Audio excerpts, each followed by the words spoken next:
오늘 우리에게 주시는 하나님의 말씀 요한복음 18장 28절에서 32절까지의 말씀, 제가 가진 성경 신약 179쪽에 있습니다. 제가 이 말씀을 봉독할 때에 하나님의 음성을 들으시기 바랍니다. 요한복음 18장 28절에서 32절까지의 말씀. 그들이 예수를 가야바에게서 관정으로 끌고 가니 새벽이라. 그들은 더럽힘을 받지 아니하고 유월절 잔치를 먹고자 하여 관정에 들어가지 아니하더라. 그러므로 빌라도가 밖으로 나가서 그들에게 말하되 너희가 무슨 일로 이 사람을 고발하느냐. 대답하여 이르되 이 사람이 행합자가 아니었더라면 우리가 당신에게 넘기지 아니하였겠나이다. 빌라도가 이르되 너희가 그를 데려다가 너희 법대로 재판하라. 유대인들이 이르되 우리에게는 사람을 죽이는 권한이 없나이다 하니 이는 예수께서 자기가 어떠한 죽음으로 죽을 것을 가리켜 하신 말씀을 응하게 하려 함이로라. 아멘. 저는 오늘 본문으로 위선자라는 제목으로 함께 말씀을 좀 나누려고 합니다.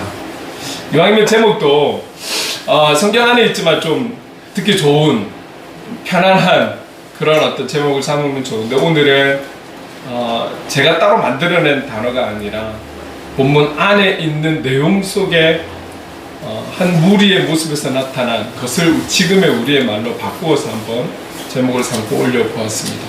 우리 각자에게 주시는 또 하나님의 은혜와 또 음성이 있을 줄로 믿습니다. 우리는 18장에 들어오면서 말씀 되신 예수님 앞에 선 무리들, 예수님을 잡으러 온 무리들을 같이 보았고, 또 그 예수님과 예수님의 제자 중 대표하는 베드로의 모습을 우리가 또 쭉 살펴보았죠. 그리고 결국은 예수님께서 그 무리들에게 결박당해서 먼저는 당시에 대제사장이었던 가야바, 그 가야바의 장인어른이 있는 안나스의 집들로 잡혀간, 그리고 거기를 따르는 다른 제자들은 다 도망갔는데 뒤에 일어날 일에 대한 궁금증을 가지고 쫓아간 베드로, 그 베드로의 모습을 보면서 우리가 또 말씀을 나눴었죠. 결국 지난주에 말씀의 마지막은 안나스가 여러 방법으로 예수님을 심판하려고 신문을 하였지만 결국은 무언가를 잡아내지 못했어요. 죄목을 찾아내지 못한 거죠.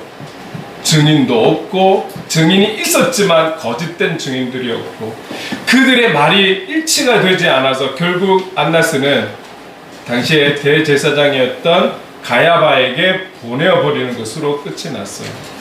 오늘도 우리는 오늘 나온 인물들을 통해서 또 우리의 모습과 한번 비교를 해보려고 합니다.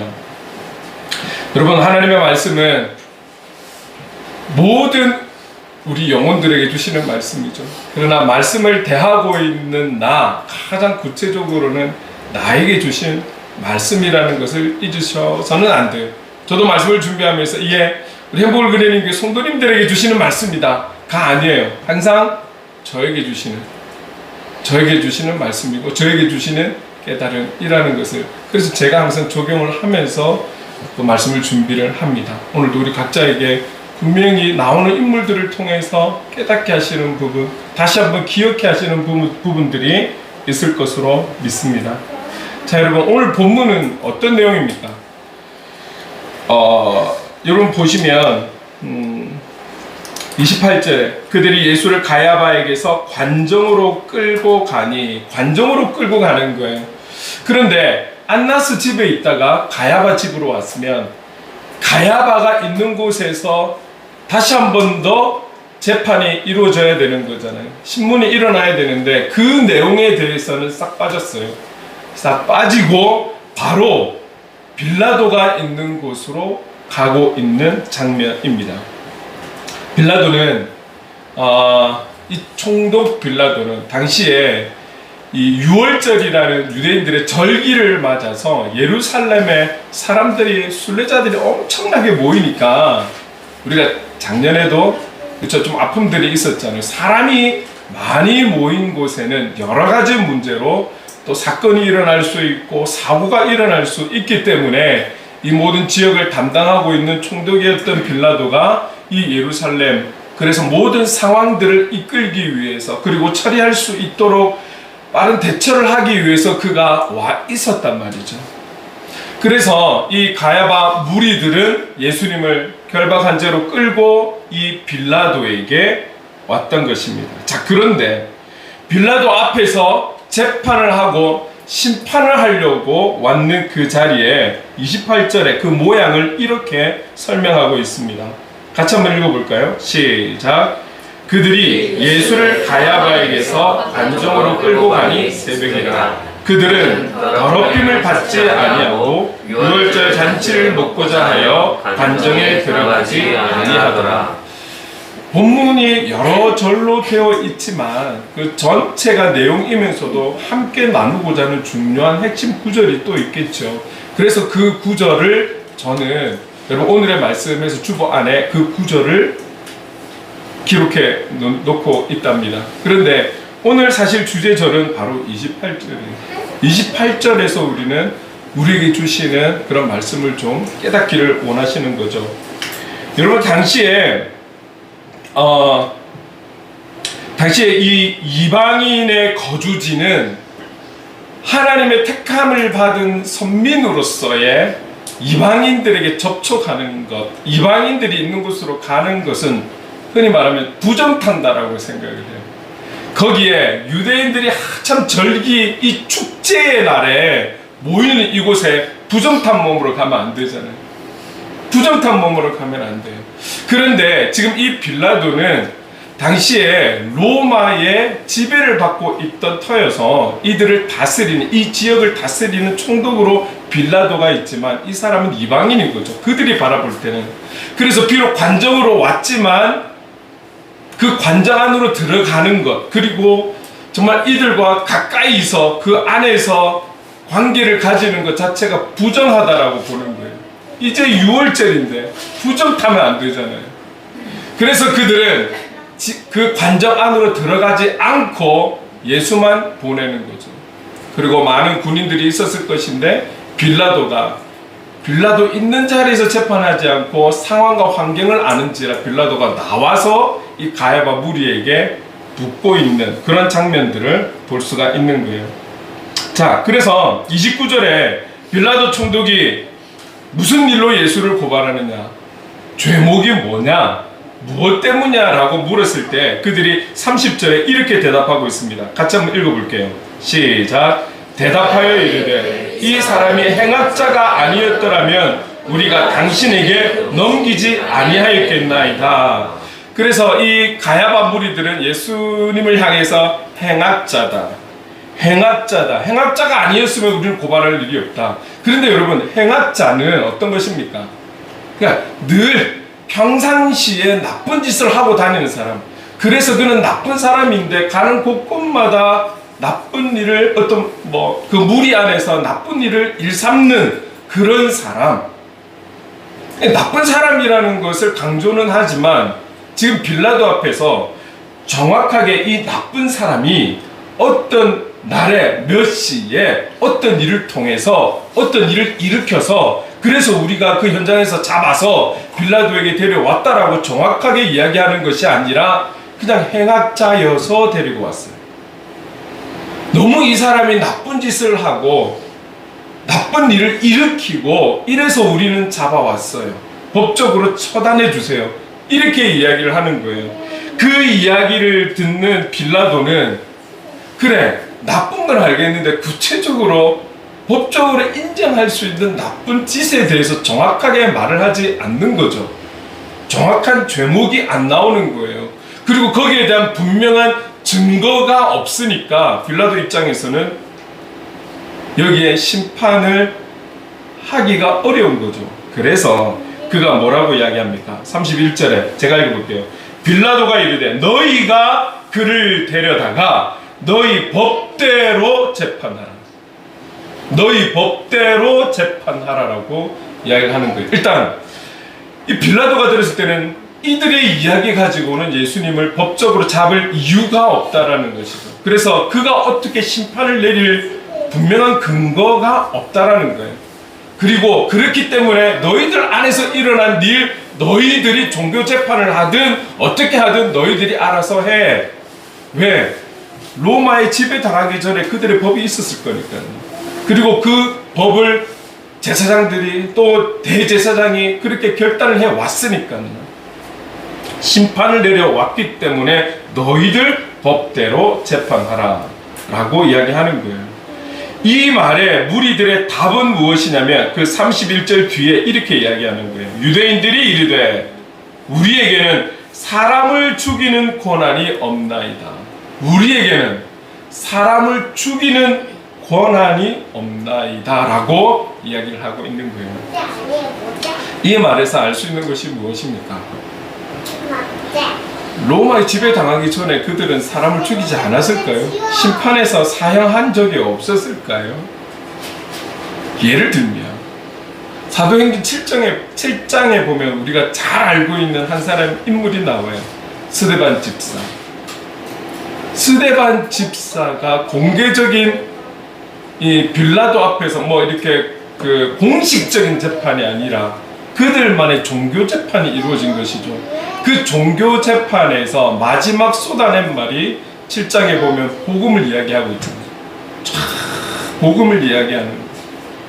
복음을 들었을 때 복음의 능력이 사람들의 심령 속에서 역사하기 시작하니까 찔림을 받게 되는 거예요. 찔림을 받게 되니까 사람들은 두 가지의 모습이 있어요. 찔림을 받게 되면 용서를 구하고 자기의 죄를 인정하는 무리가 있는 반면에 또 한 무리는 찔림을 받게 되었을 때는 자기의 죄들이 드러난 것에 대한 부끄러움과 수치심 때문에 오히려 찌르는 그를 죽이려고 하는 본능을 갖고 있다는 것입니다. 그런데 이 상황, 스데반 집사의 그 상황에는 그를 심판하고자 하는 욕구가 일어납니다. 복음을 전했을 때에 그들의 찔림을 받았음에도 불구하고 회개할 수 있는 기회가 왔는데 그 기회를 놓쳐버리고 스데반 집사를 돌로 쳐 죽이는 상황이 되는 거죠. 여러분, 이것은 어떤 누군가가 지도자가 총독이 와서 법을 집행을 해서 이래 된 것이 아니라 그들 안에서의 스데반 집사가 신성모독죄라는 이유로 덮어 씌워서 죽이는 자리예요. 그리고 죽기 전에 한마디 하게 하는 거예요.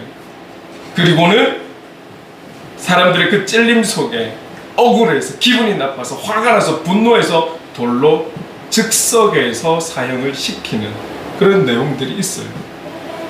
성경에 기록되지 않은 당시의 대제사장과 제사장들의 이런 바리새인과 서기관들, 사두개인들의 이런 그들의 기득권과 그들의 어떤 갖고 있는 힘과 그들의 어떤 갖고 있는 유익과 이런 것을 놓치지 않기 위해 얼마나 이런 일을 저질렀을까요?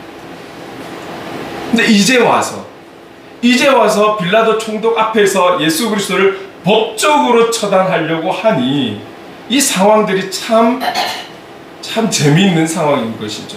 그런데 또 빌라도 총독은 예수 그리스도에게서 죄목을 찾지 못하고 너희들 법대로 해라. 그런데 법대로 하고 싶으나 우리에게는 죽일 권한이 없네요. 이렇게 말하는 그들이 얼마나 빌라도가 들었을 때는 우스웠을까요? 우리에게는 죽일 수 있는 그런 권한이 없나이다. 결국 이 내용은 무엇입니까? 이 사람을 꼭 죽여야겠어요 라는 의지가 보이지 않으세요? 대충 어느 정도 이 사람의 잘못한 것에 대한 그에 상응하는 벌을 받게 하는 것으로 끝나는 것이 아니라 이 사람을 죽이고 싶은 이 무리들의 그 마음이 지금 이 31절에 드러나는 거예요. 우리에게는 사람을 죽이는 권한이 없습니다. 죽이고 싶은 거예요. 예수 그리스도가 죽지 않으면 그들이 누리던 모든 것들이 어쩌면 다 잃을 수 있는 상황이기 때문에 이게 그들에게는 예수를 처단할 수 있는 기회가 되는 것이죠. 죽이고 싶어요. 32절의 성경은 이렇게 증거하고 있습니다. 같이 읽어볼게요. 시작. 이는 예수께서 자기가 어떠한 죽음으로 죽을 것을 가리켜 하신 말씀을 응하게 하려 함이로라. 가야바 무리는 그 그들의 목적을 이루기 위해서 지금 최선을 다하고 있는 거예요. 그들의 목적을 이루기 위해서 최선을 다하고 있는 거예요. 그런데 성경은 어떻습니까? 그런 그들의 악함의 최선도 성경은 그들의 생각과 행동까지도 하나님의 놀라운 구속 사역을 이루는 데 있어서 통로로 삼고 있다라는 것을 31절에 증거하고 있는 것이죠. 32절에 이 모든 것은 어떠한 죽음으로 죽을 것을 가리켜 하신 말씀을 응하게 하려 함이로라. 결국은 이 죽음을 위해 예수 그리스도의 모든 18장 시작에서부터 여기까지 자발적인 걸음이라는 것을 우리는 꼭 기억해야 하는 거예요. 그가 힘이 없어서 능력이 없어서 어쩔 수 없이 마지못해 잡혀온 것이 아니라 이미 모든 계획과 시작과 앞으로 있어질 끝은 그분의 자발적인 걸음에서 이루어졌다라는 것을 우리에게 말씀하시는 것이죠. 조금 더 설명을 드리자면, 여러분, 이 가야바 무리들이 자기들의 재판권을 가지고 자기들이 좌지우지할 수 있는 방법을 전혀 이용하지 않은 채 법적으로 예수님을 처단하려고 했느냐? 전혀 시도하지 않고 공식적으로 이 사람을 처단하려고 그렇게 지금 하고 있느냐? 그게 아니에요. 여러분, 요한복음 제가 다 지금 읽을 수는 없지만 8장과 10장에 보면 이미 이들은 종교재판처럼 신성모독죄를 뒤집어 씌워서 죽이려고 했던 적이 있어요. 그런데 예수님은 철저하게 하나님의 뜻대로 움직이시는 분이잖아요. 그 때가 아직까지는 순교할 수 있는 시간이 안 되었기 때문에 그 자리를 피해서 떠나가는 거죠. 죽을 수 있는 상황은 되었으나 또 그게 그 때가 안 되었기 때문에 주님은 또 피해서 기도하러 가신다든지 한적한 곳으로 가신다든지 그렇게 성경은 설명하고 있죠. 시도하지 않은 게 아니었어요. 시도했는데 안 되더라는 것을 그들은 알게 된 거죠. 그리고 시도를 하는데 자꾸 안 되니까 그들 마음은 어떻겠어요? 조급해지고 더 기분 나쁘고 더 분노하고 죽이면 되는데 죽이려고 하는데 안 되니까 더 악해지는 건 아닐까요? 그래서 당시의 최고의 사형, 최고의 고통, 최고의 악독한 사형, 최고의 수치스러운 그런 죄목을 뒤집어서 죽이고 싶은 욕구가 생겨서 빌라도에게 데려간 거예요. 그게 바로 십자가의 처형인 거거든요. 돌에 맞아 죽는 것과는 차원이 다른 고통과 고난과 아픔과 수치스러움과 부끄러움과 최악의 사형이었잖아요. 이 최악의 사형으로 예수를 죽이고 싶은 욕구가 일어나서 결국 간 거예요. 여러분, 그것을 몰랐을까요? 그것을 알고 계신 주님, 그들의 모든 계획과 전략도 다 아시는 주님, 그러나 하나님의 때가 되었기에 자발적으로 걸어가고 계신 것입니다. 여러분, 오늘 우리가, 저와 여러분이 지금 이렇게 살아가고 있는 지금 삶의 환경도 우연이라는 상황이 아니라 하나님께서 우리 한 영혼을 향한 계획하심을 가지고 있고 뜻하심이 있기 때문에 지금의 이 순간이 온 것이죠. 어떤 사람들은 여러 가지 일하고 있는 현장에서의 어려움, 또 직장에서의 여러 가지 어려움, 학교 생활 속에서의 어려움, 가정 생활 속에서의 어려움, 여러 가지 문제가 있고 고난이 있지만 오늘 이 자리에 우리가 함께 예배를 드리고 있다는 것은 하나님의 우리 한 사람 한 사람을 향한 인도하심이 있다라는 거예요. 여러분, 그것이 설령 지금 우리 눈에는 불편하게 보이고 부정적으로 생각되어지고 뭔가 손해보는 것 같고 뭔가 억울한 것 같지만 여기에 분명한 우리가 다 알 수 없는 하나님의 뜻하심과 인도하심이 있다라는 것을 믿을 수 있기를 바랍니다. 하나님은 우리에게 좋은 것을 주기 원하십니다. 하나님은 우리에게 선한 것을 주기 원하시는 분이시잖아요. 우리는 그래서 그분을 향해서 아바, 아버지라고 표현을 해요. 어느 유괴 부모라 할지라도 유괴 부모가 자녀에게 좋은 것을 주고자 하는 그런 마음이 없는 부모가 어디에 있겠습니까? 할 수 있는 최선을 통해서 자녀에게 좋은 것을 주고자 하는 그런 유괴 부모인데, 하나님 아버지, 우리의 창조자가 되시는 하나님의 아버지의 마음은 어떠할까요? 지금 오늘 본문을 통해서 그분의 사랑을 우리에게 보여주고 계신 것 아니겠습니까? 자, 우리가 조금만 더 가야바 무리에 대해서 한번 살펴봅시다. 우리 28절에 보았지만, 당시 이 유대인들, 조금 전에 설명드렸지만 이방인이 살고 있는 곳에 들어가는 것만으로도 그들은 자기들이 갖고 있는 선민, 그 택함 받은 백성으로서의 어떤 그런 깨끗함, 거룩함을 더럽게 만드는 행위라고, 부정타는 행위라고 생각했던 사람들이,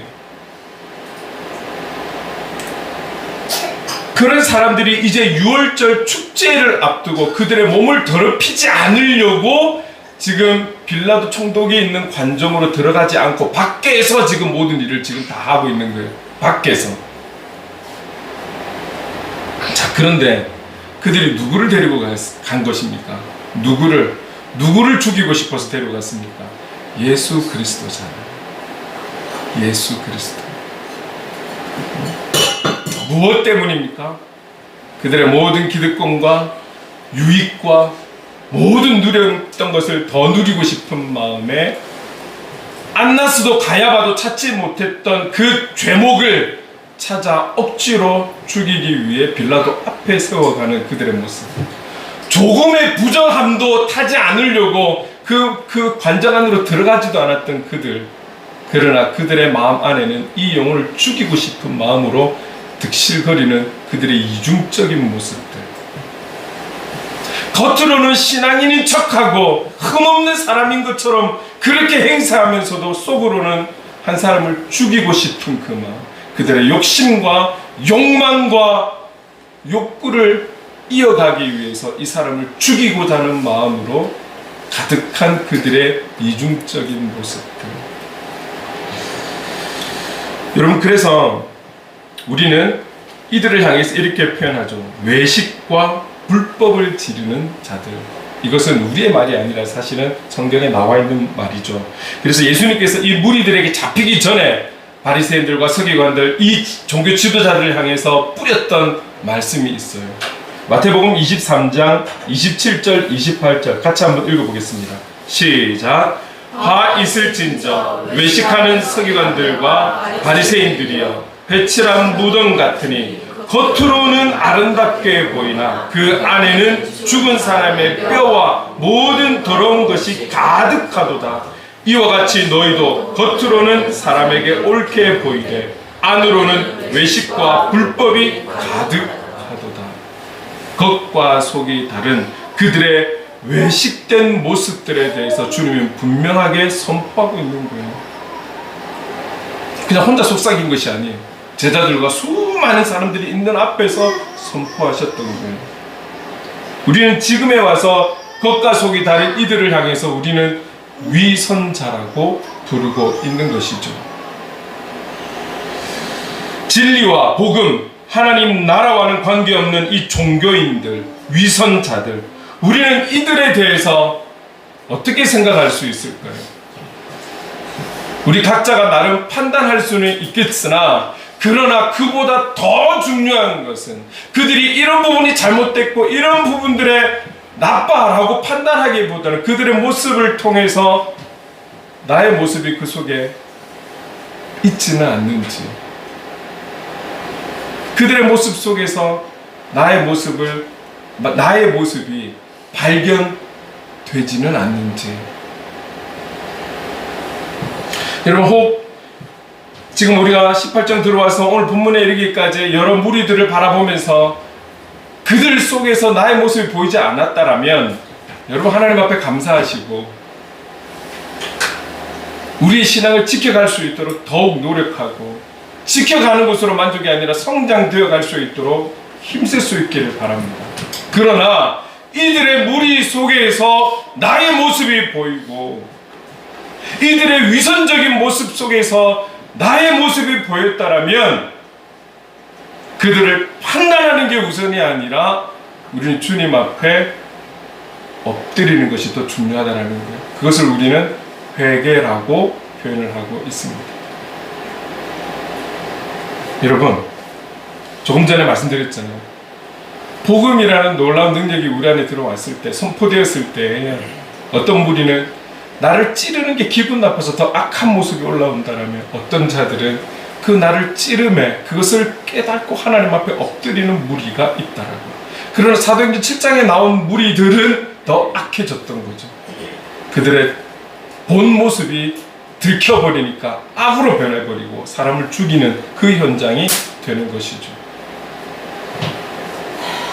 그러나 여러분, 베드로가 성령의 충만함을 받고 복음을 선포했을 때 그 자리에 모였던 수많은 사람들이 복음을 듣고 똑같은 찔림을 받았어요. 똑같이 성령의 역사는 일어났는데 그 베드로의 설교를 들은 무리들은 어떻게 표현하고 있냐면 가슴을 치며 내가 어찌할꼬 하며 회개했다라고 나와요. 똑같은 복음이 선포되어졌는데 어느 누구는 더 악해지고 죽이고자 하는 마음으로 그런 마음이 되었다라면, 또 한쪽에서는 자기의 가슴을 치면서 자기의 연약함, 자기의 죄악됨을 회개하는 무리들이 있다라는 것이죠. 여러분, 어디가 은혜입니까? 오늘 제가 여러분들에게 나누고 싶은 것은 이거예요. 오늘 우리가 회개할 수 있는 것이 우리에게 주어진 은혜라는 것을 잊지 않았으면 좋겠습니다. 오늘 저와 여러분에게 정직하게 하나님 앞에 회개하는 그 이스라엘 백성들처럼 가슴을 치며 통곡하는 회개로 나아갈 수 있는 이런 용기와 은혜가 저와 여러분에게 있기를 간절히 소망합니다. 물론 우리들이 살아가면서 위선자로 살아서는 안 되겠죠. 죄를 짓는 죄인으로 살아가서는 안 되겠죠. 그러나 여러분, 저와 여러분 지울 수 없는 죄인이라는 것, 지울 수 없는 죄인이라는 것, 잠깐은 윤리적으로 도덕적으로 깨끗한 척할 수는 있으나 오늘 저와 여러분이 숨길 수 없는 죄인이라는 것. 그랬을 때 오늘 복음이, 말씀이 우리를 찔렀을 때 하나님 앞에 먼저는 엎드릴 수 있는 이 용기가 저와 여러분에게 있기를 원하는 것이죠. 하나님께서 그것을 기뻐하시지 않을까요? 우리 지금 화음을 하고 있는데, 그래서 오늘 제가 잠깐 몇 줄을 인용을 했어요. 그 인물에 대해서 나와 있는 그 내용 속에 이런 내용이 있었습니다. 제가 읽어볼게요. 완전한 사람은 없습니다.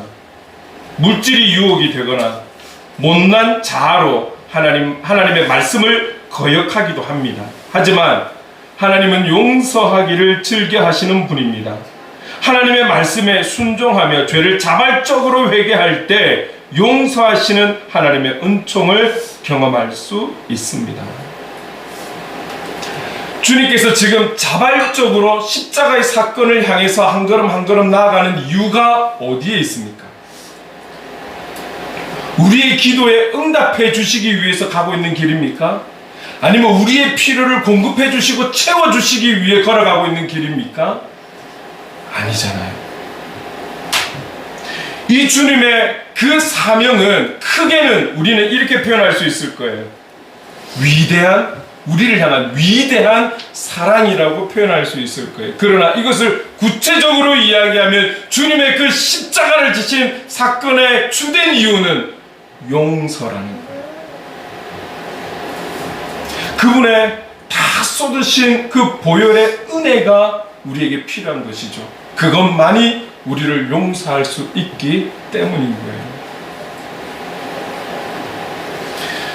오늘 저와 여러분이 그 보혈의 은혜를 통해서, 그 용서를 통해서 죄인에서 용서받은 죄인으로, 영원한 지옥에서 영원한 하나님 나라로 그렇게 건짐받을 수 있는 유일한 기회를 주시기 위해서, 우리의 영혼을 용서해 주시기 위해서 가시고 있는 걸음인 거잖아요. 십자가 사건의 의미가 여기에 있는 거잖아요. 지금 우리는 사순절을 보내고 있습니다. 이 시간을 통해서 주님을 묵상하며 주님을 바라보면서도 그 말씀 되신 주님 앞에 서 있는 우리의 모습도 볼 수 있기를 원합니다. 이것이 저는 은혜라고 말씀드리고 싶어요. 그 어떤 것들이 채워지고 필요한 것들이 준비되어지고 그런 놀라운 은혜들이 있겠지만 오늘 우리의 모습을 정직하게 바라볼 수 있는 것, 우리의 깊은 내면의 모습을 바라볼 수 있는 것, 주님의 말씀 앞에 비춰진 그런 우리의 정직한 모습을 바라볼 수 있는 것이 지금 이때에 가질 수 있는 가장 큰 은혜라고 믿습니다.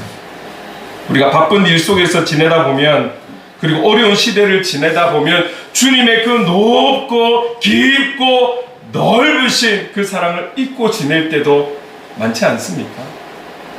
그런데 이런 생활 속에서, 이런 삶 속에서 우리가 또 잊기 쉬운 것이 뭐냐면 저와 여러분이 죄인이라는 것을 잊고 살아갈 그런 시간들이 참 많은 것 같아요.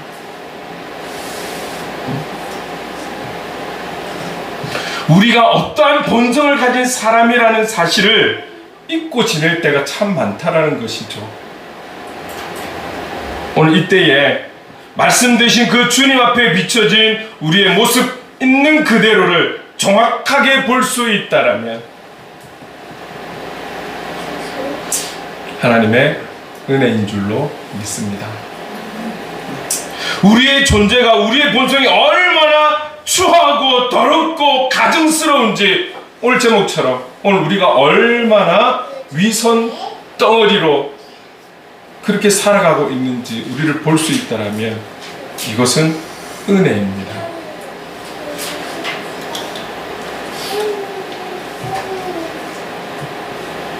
주시는 말씀을 통해서, 그리고 사순전을 보내면서 잊고 지냈던 크고 놀라우신 은혜를 찾고 우리가 다시, 우리 꿈을 그리는 교회는 이제 신앙생활을 꾸준히 하신 지 이제 얼마 안 되는 분들이 여러분들이 계시는데 지금 이때가 얼마나 소중한지 몰라요.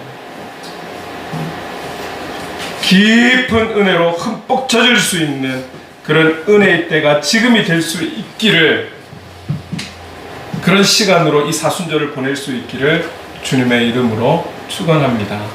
아멘. 오늘 우리 주신 말씀을 기억하면서 이 찬양을 좀 드렸으면 좋겠습니다. 우리 가사를 생각하면서 함께 찬양하겠습니다.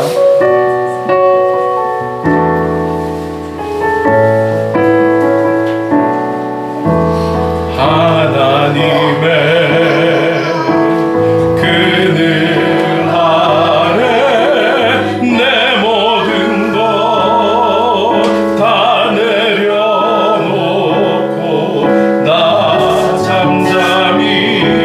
주를 묵상하네. 그 놀라운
통해서 그리고 이 사순절을 보내면서 우리가 주님을 바라보고 주님께 비춰진 말씀 앞에 비춰진 우리 자신을 온전히 바라보는 은혜의 때가 되어서 다시 주님 앞에 무릎을 꿇을 수 있는 은혜 허락해 주시옵소서.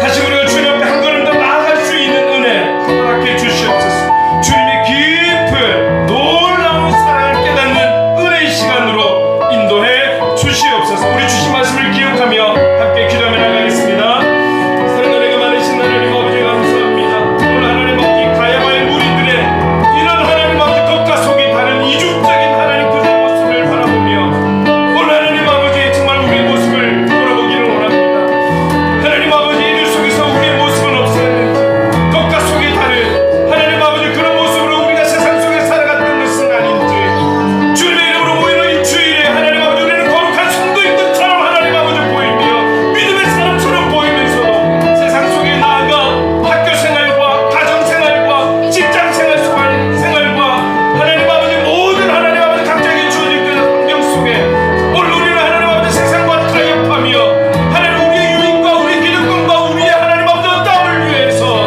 하나님 아버지 우리가 등을 돌린 채 그렇게 하나님 아버지 어느 누구보다도 악하고 어느 누구보다도 하나님 아버지 그렇고 추하게 그렇게 가증스럽게 삶을 살았던 우리의 모습은 아니었는지 하나님 아버지 왜 우리의 모습이 보였다면 이제는 하나님 아버지 우리는 그 주님 앞에 온전히 하나님 아버지 복음의 능력 안에서 깨달음을 가지고 알게 되어 주님 앞에 엎드릴 수 있는 진정으로 우리가 가슴을 치며 통곡하며 주님 앞에 회개할 수 있는 하나님 아버지 그런 그리스도인의 우리의 모습이 될 수 있도록 하나님 이것이 바로 그리스도인다움이 아니겠습니까? 하나님 아버지 회개할 수 있는 은혜 허락해 주시옵소서. 주님이 기다리고 계신 것은 완벽함이 아니라 우리가 죄인인 것을 알기에 하나님 아버지 지을 수 없는 죄인인 것을 알기에 회개할 수 있는 그런 용기가 우리에게 있기를 원하시는 줄로 믿습니다. 하나님 아버지 도와주시옵소서. 우리가 앞으로를 살아가면서 왜 연약함이 없겠습니까? 왜 죄와 하나님 타협하는 일이 없겠습니까? 하나님 아버지 그러나 깨닫게 하시는 그 순간순간 주님 앞에 다시금 무릎으로 나갈 수 있는 온전히 엎드릴 수 있는 그런 우리가 되기를 원합니다. 그럴 때 하나님의 그 긍휼과 자비하심과 하나님 아버지 어느 것과도 비교할 수 없는 그 하나님의 놀라운 그 사랑으로 인해 우리를 덮어주시고 예수의 이름으로 세워주실 줄로 믿습니다. 그렇게 살아가는 우리가 되기를 원합니다. 이 사순절을 보내는 이 때에 하나님 말씀 속에 비춰진 주님을 묵상하며 그 주님 속에 비춰진 우리의 그 하나님 본질적인 모습을 바라볼 수 있고 찾을 수 있는 은혜 허락해 주시옵소서. 숨겼던 우리의 하나님 내면의 모든 모습들을 온전히 드러내놓을 수 있는 은혜의 시간, 은혜의 때가 될 수 있도록 인도해 주시옵소서.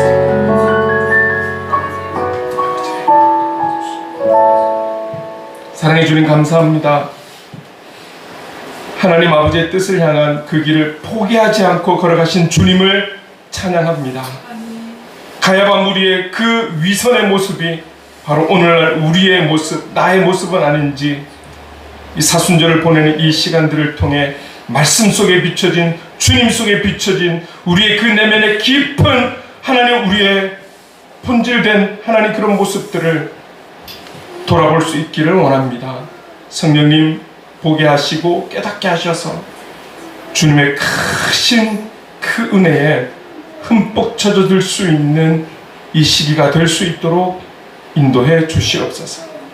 예수의 이름으로 세워 주시옵소서. 회개의 은혜를 허락해 주시옵소서. 예수님의 이름으로 기도드립니다. 아멘.